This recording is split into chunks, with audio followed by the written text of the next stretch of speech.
Hello everyone, मैं ज्योति पारिक और आपका अपने यूट्यूब चैनल एग्जाम रेस 2.0 में एक बार फिर से स्वागत है।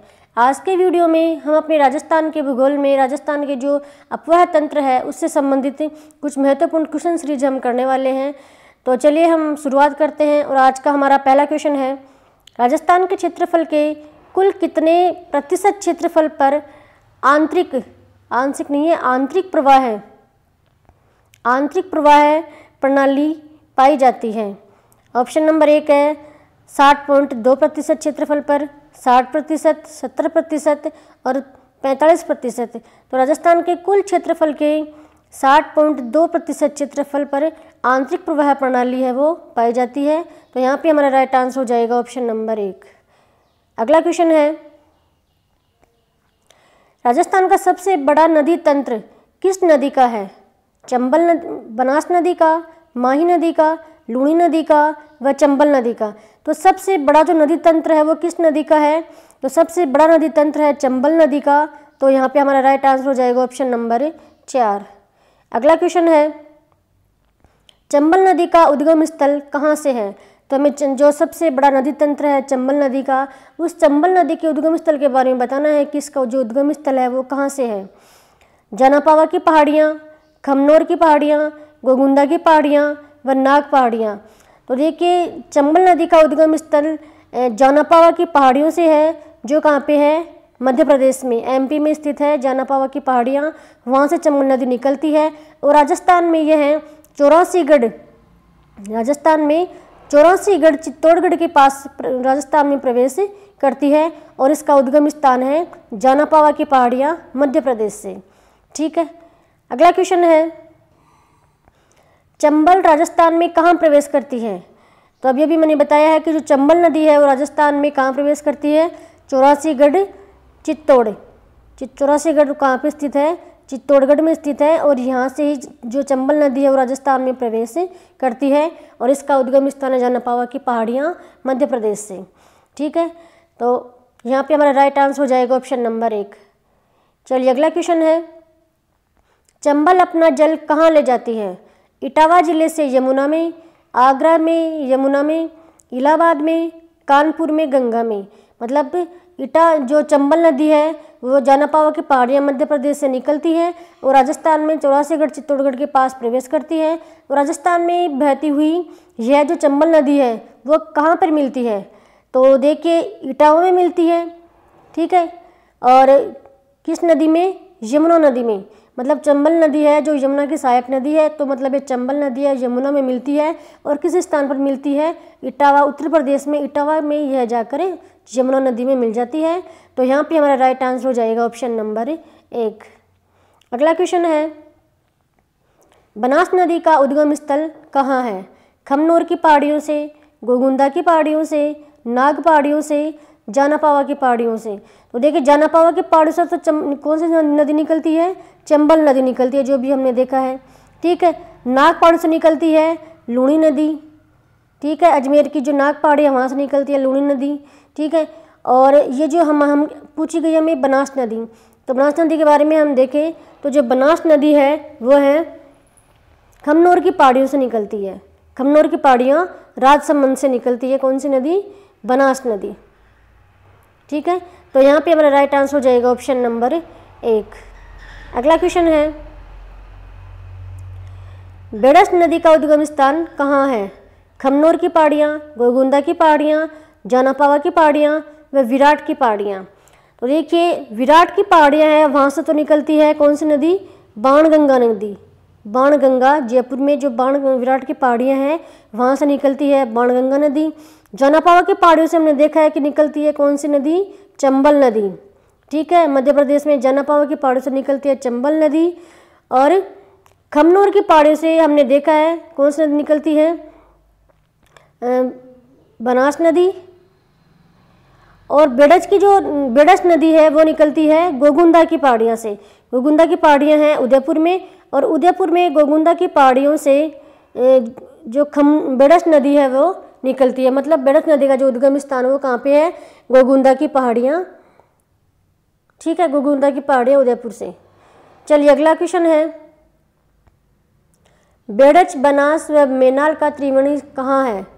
डूंगरपुर में, बिगोद, भीलवाड़ा में, रामेश्वर में, कहीं नहीं। तो बेड़च, बनास और मेनाल जो तीनों नदियाँ वो आपस में मिलती है, वो कहाँ पर मिलती है? बिगोद नामक स्थान पर भीलवाड़ा में मिलती है। तो इनका जो त्रिवेणी है वो कहाँ पर स्थित है? बिगोद, भीलवाड़ा में। तो ऑप्शन नंबर 2 राइट अपना। अगला क्वेश्चन है, कोठारी नदी का उद्गम स्थल कहाँ है? राजसमंद में दिवेर व गुंदा की पहाड़ियों से, उदयपुर में बिछामेड़ा की पहाड़ियों से, इनमें से कोई नहीं। तो देखिए जो कोठारी नदी है वो निकलती है राजसमंद में दिवेर की पहाड़ियों से। तो यहाँ पे हमारा राइट आंसर ऑप्शन नंबर 1 हो जाएगा। अगला क्वेश्चन है, कोठारी नदी किस स्थान पर बनास में मिलती है? भीलवाड़ा में, रामेश्वरम से, बिगोद में व पिनाहट में। देखिए जो कोठारी नदी है वह किस स्थान पर बनास नदी में मिलती है?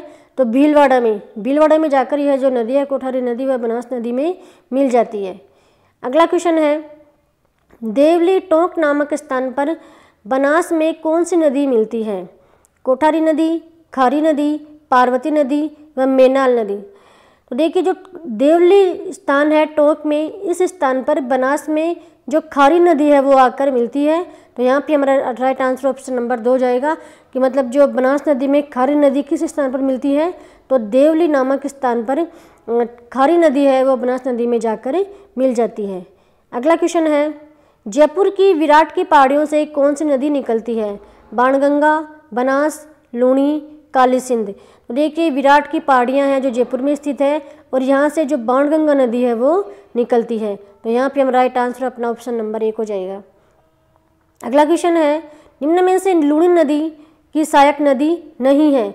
जब मतलब लूणी नदी है जो अजमेर के नाग पहाड़ से निकलती है, उसकी सहायक नदी कौन सी नहीं है? लीलड़ी, जवाई, सुकड़ी और सोंग नहीं है, सोम नदी।